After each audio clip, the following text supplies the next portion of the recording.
सीखेंगे हैमर के बारे में। हैमर की बेस्ट कहाँ पे हैमर को इम्प्लीमेंट करना चाहिए, कब करना चाहिए, कैसे इम्प्लीमेंट करना चाहिए, उसके बारे में सीखेंगे आप। आज हम हैमर, तो देखिए हैमर, हैमर यानी एक हथौड़ा। जैसे हम हैमर हथौड़े को करते हैं, हथौड़ा ही समझ लीजिए। हथौड़े जैसा ही चार्ट पैटर्न बनेगा। ये चार तरह से आपको चार्ट पे ये चार तरह से दिखेंगे, तो आपको समझना है। डिफरेंस ज्यादा कुछ नहीं है, मैं चारों तरह से आपको दिखाता हूँ। देखिए पहली ऐसी बनेगी, एक ऊपर इसमें छोटी सी डंडी निकली हुई होगी हैमर जैसी। दूसरा जो हैमर बनेगा वो ऐसा बनेगा, ऊपर डंडी नहीं होगी, बाकी चीजें सेम होगी, सिर्फ ऊपर डंडी नहीं होगी। तीसरा ऐसा होगा जो रेड कलर में होगा, और चौथा ऐसा होगा उसमें। अब एक बात आप ध्यान रखिए कि हैमर में कलर का कोई इंपॉर्टेंस नहीं है हमारे लिए।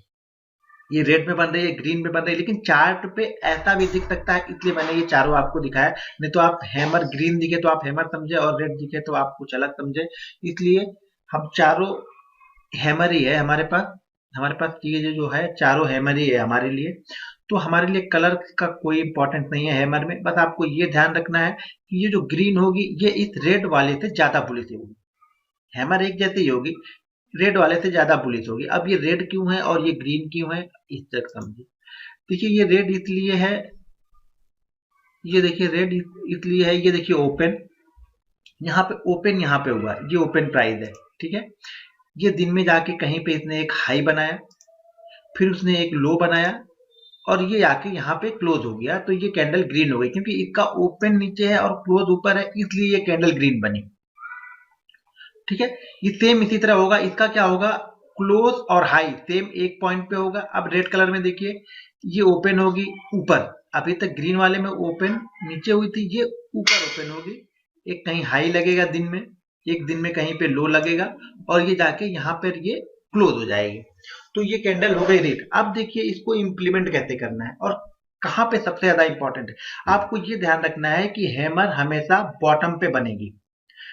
हैमर हमेशा बॉटम, यानी एक डाउन ट्रेंड आ रहा हो, डाउन ट्रेंड चला आ रहा हो, और एक बॉटम पे अचानक आपको हैमर दिख गया, तो हैमर यानी डाउन ट्रेंड, एक डाउन ट्रेंड चाहिए, अच्छा खासा डाउन ट्रेंड, 10-15 सेशन का एक डाउन ट्रेंड चाहिए ही चाहिए हमें।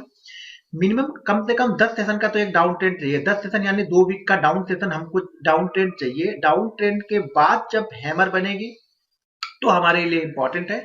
बीच में हैमर हमारे लिए कहीं भी इंपॉर्टेंट नहीं है। हैमर का मतलब ये हो गया कि अब बायर यहाँ पे अपनी कंडीशन, बायर इसको हैंड ओवर कर लिया, इसलिए इस कंडीशन को बायर ने एक्विलिब्रेट कर रहे हैं। बायर यहाँ पे एक्टिव हो चुके हैं, अब सेलर यहाँ पे जा रहे हैं। दिन में सेलर, बायर और सेलर की कहीं पे एक बैटल हुई, बैटल में सेलर लोग नीचे तो लेके गए, लेकिन बायर इतने ज्यादा एक्टिव थे कि उन्होंने इसको क्लोज कर लिया जाके ऊपर की तरफ, यानी डे हाई। अब क्या होगा, अगले दिन से सेलर इसमें से निकलना स्टार्ट कर देंगे। कुछ सेलर तो आज ही इसमें से निकल जाएंगे, लेकिन अगले दिन से बाकी सेलर जो होंगे वो अगले दिन से इसमें से निकलना स्टार्ट होंगे। क्योंकि अब तेजी करने वाले, जो जो तेजी करने वाले ट्रेडर हैं वो इसके अंदर एंट्री ले चुके हैं, तो मंदी करने वाले ट्रेडर ऑलरेडी अपनी पोजीशन को कट करेंगे या अपने प्रॉफिट को बुक करेंगे। तो हमेशा ये तेजी का सिग्नल है, यानी रिवर्सल साइन है। ये एक डाउन ट्रेंड बना, डाउन ट्रेंड के बाद हैमर बना, तो हैमर एक रिवर्सल साइन है कि स्टॉक अब ऊपर जाने की कोशिश करेगा। अब स्टॉक से मंदी की पोजीशन अगर आपके पास है तो काट लेनी चाहिए और तेजी की पोजीशन बना लेनी चाहिए। ये हमारा काम करेगा हैमर। हैमर में मैंने बताया कि कलर का हमारे लिए इंपॉर्टेंस नहीं है, बस इतना ध्यान रखना है कि ये ग्रीन ज्यादा ही बुलिश है इस रेट की अपेक्षा। दोनों बुलिश ही हैं, दोनों ही बुलिश हैं, लेकिन ग्रीन ज्यादा अच्छा है। तो ये देखिए हमारे लिए अब कंडीशन समझ में आ गई। कंडीशन, पहली कंडीशन कि स्टॉक डाउन ट्रेंड में हो, डाउन ट्रेंड के बाद एक हैमर बने। हैमर पे आपको ये डिसीजन लेना है कि अब यहाँ पे मंदी की पोजीशन काट के हमें तेजी तेजी की पोजीशन बनानी हुई। तो ये हो गया हैमर। अब हैमर को चार्ट पे कैसे दिखेगा, कैसे इंप्लीमेंट करना है, अब हम आगे इसके चार्ट पे चलते हैं। चलिए, ये ईओटी चार्ट है। एक ये यूटी चार्ट है, देखिए एक यहाँ से अच्छा खासा डाउन ट्रेंड मिला आ रहा है, डाउन ट्रेंड मिला, और यहाँ पे आपको ये देखिए हमको एक यहाँ से डाउन ट्रेंड मिला, और डाउन ट्रेंड में एक देखिए हमको यहाँ पर एक हैमर दिखी। ये देखिए हैमर, देखिए एक हमें यहाँ पे हैमर दिखी।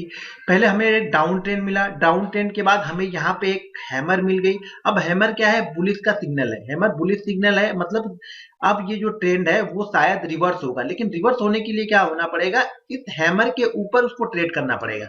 हैमर के ऊपर एक क्लोजिंग हैमर के ऊपर इंपॉर्टेंट है, या इंट्राडे ट्रेडर है तो हैमर के ऊपर अगर वो ट्रेड करने लगे तो आप पोजिशन इसमें बना सकते हैं।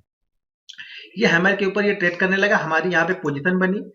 हैमर का लो यानी हैमर के जो लो है उससे थोड़ा सा यानी मार्जिन, अगर 100 का लो है हैमर का तो आप 99 रुपए पे स्टॉप लॉस लगाइए और उस कंडीशन को, स्टॉक्स को आप होल्ड कीजिए। तो देखिए हमने एक यहाँ पे हैमर का, हमारे पास एक लो, उस लो को हमने स्टॉप लॉस लगाया और हैमर के हाई के ऊपर हम बाइंग करेंगे। अब पहले कुछ कैंडल में मैंने 3 कैंडल बताया, यहाँ पे 3 कैंडल नहीं, यहाँ पे हैमर के हाई के ऊपर ट्रेड करेगा तो हम बाइंग कर लेंगे। स्टॉप लॉस हमारा हैमर का ही लो रहेगा, हैमर का लो या इससे पिछली कैंडल का जो भी लो लगा होगा वो हमारा स्टॉप लॉस हो जाएगा। अब देखिए स्टॉक यहाँ से कहाँ तक गया है, ये देखिए एक अपट्रेंड में चला जा रहा है। जैसे मैंने आपको पहले ही बताया, अगर आपको बड़ा प्रॉफिट लेना है तो कुछ क्वांटिटी आप कहीं पे सेल करके फिर एक स्टॉप लॉस लगाते जाए, अगले लो को स्टॉप लॉस बनाते हुए आप चले जाइए, आपको अच्छा खासा प्रॉफिट मिल जाएगा। प्रॉफिट एक साथ कभी बुक नहीं करना है, ये आपको ध्यान रखना है। लॉसेस आपको एक साथ लेने हैं, प्रॉफिट थोड़े थोड़े करके बुक करते हुए चलिए, क्योंकि स्टॉक कितना ऊपर जाएगा ये आपको भी नहीं पता और मुझे भी नहीं पता। हाँ, उसका एक पैटर्न निकालने का तरीका होता है जो कि आगे आप देखते रहेंगे वीडियो, तो मैं आगे आपको बताऊंगा कि इसके टारगेट को कैसे आइडेंटिफाई करते हैं, लेकिन वो अगले लेवल की है। ये अभी हम कैंडल पे चल रहे हैं, तो देखिए ये है हैमर हमारे लिए यहाँ पे काम का। अब एक ईओडी चार्ट था, अब हम एक इंट्राडे चार्ट पे देख लेते हैं। देखिए ये इंट्राडे चार्ट है, देखिए ये इंट्राडे चार्ट है, ये चार्ट है यस बैंक का। और यस बैंक में देखिए एक यहाँ से डाउन ट्रेंड मिला 1160 से, डाउन ट्रेंड यहाँ तक आया 1135 तक। अब देखिए यहाँ पे हमको हैमर मिल गई, यहाँ पे हमको 2 हैमर मिल गए, एक तो ये हैमर मिल गई ये रेड वाली, दूसरी एक क्लासिकल हैमर अगले दिन मिली हमें। इसके ऊपर इसने ट्रेड नहीं किया, लेकिन क्लासिकल हैमर एक इसने बनाया ग्रीन कलर का। अब ये इस हैमर के ऊपर जब ये ट्रेड करेगा तब हम बायर है। जैसे एक ये हमको डाउन ट्रेंड मिला, ठीक है, डाउन ट्रेंड के बाद हमें एक हैमर भी यहाँ पे मिल गई, ये दूसरी हैमर फिर मुझे यहाँ पे मिल गई। अब हम इसको बाइंग करेंगे इस हैमर के ऊपर, हैमर के ऊपर हम बाइंग करेंगे और हमारा स्टॉप लॉस ये हैमर का लो होगा। यानी कहीं पे हमारा जो बाइंग यहाँ पे बन रहा है 1138 1139 के ऊपर हम बाइंग करेंगे, 1130 का हम लमसम का एक स्टॉप लॉस लगा लेंगे और हम इस कंडीशन को होल्ड करेंगे। अब देखिए स्टॉक हैमर बनाने के बाद 1130 पे इसने लो का हैमर बनाया, हैमर के ऊपर बाइंग किया। देखिए हैमर उसने कभी टच ही नहीं किया इस लो को। तो जैसे जैसे स्टॉक आगे निकलेगा, देखिए ये निकला फिर एक डाउन ट्रेंड में है। देखिए स्टॉक एक साथ ऊपर जाएगा नहीं, तो अप डाउन करेगा, ऊपर गया फिर नीचे आया। तो अब ये हमारा स्टॉप लॉस इस कंडीशन पे हमारा ये स्टॉप लॉस हो गया। अब ये स्टॉप लॉस हमारा चल रहा है अभी तक। अब ये देखिए 1100, ये 1138 39 की बाइंग, ये कहां तक गई, ये बाइंग है 13 तारीख की।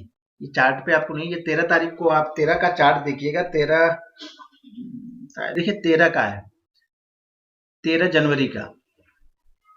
तो देखिए ये 15 मिनट के चार्ट, 15 मिनट की कैंडल पे है, ये डाउन ट्रेंड मिला, डाउन ट्रेंड के बाद मुझे हैमर देखी, 2 हैमर हमको मिल गई यहाँ पे। अब ये हमारे लिए और ज्यादा बुलिश हो गई, इसको हमने यहाँ तक बाइंग किया। अब देखिए स्टॉक कहाँ तक गया, अभी तो ये मैंने एक चार्ट पे दिखाया। अब इसका अगला एक चार्ट देखिए, मैं इसी का यस बैंक का ही अगला चार्ट दिखा रहा हूँ। ये देखिए वो हैमर जो हम पिछले देख रहे थे हम, ये हैमर देखिए यहाँ पे ये हैमर बनी थी और यहाँ से स्टॉक देखिए कहाँ तक चलते हुए चला गया, यानी 1340 तक गया। इंट्राडे चार्ट पे हमने 1140 पे बाइंग किया और ये देखिए 1340 तक गया, यानी 200 रुपए का मूवमेंट आपको 3 दिन में मूवमेंट मिला। ये 7 तारीख से 13 तारीख के बीच का है ये। तो ये देखिए यहाँ पे था। इसी तरह हैमर बहुत ही बुलिश कंडीशन है, रिवर्सल बहुत स्ट्रॉन्ग रिवर्सल होता है हैमर। जब भी आपको हैमर दिखे, आप कंडीशन ये है कि आप हमेशा फॉलो करें। आपने एक दिन आपने हैमर को फॉलो किया, अगले दिन स्टॉप लॉस हो गया तो आपने फॉलो नहीं किया। आप फॉलो करना है तो कंटिन्यू फॉलो करते रहिए। देखिए जब तक आप कंटिन्यू नहीं करते हैं आपको प्रॉफिट होगा ही नहीं। आप चीजों को कंटिन्यू करते रहिए, आप 12-15 ट्रेडिंग सेशन कंटिन्यू कीजिए, उसके बाद जज कीजिए कि मेरा स्टॉक चल रहा है कि नहीं, मेरी स्टडी चल रही है कि नहीं। आपको बिलीव करना पड़ेगा, अगर आपने बिलीव नहीं किया तो मार्केट में प्रॉफिट नहीं बनेगा। अब ये एक चीज और, ये 10 में से ये भी 7 या 8 बार ही चलने वाला, 10 का 10 बार कोई भी स्ट्रेटजी चलेगी नहीं, 10 में से 7 या 8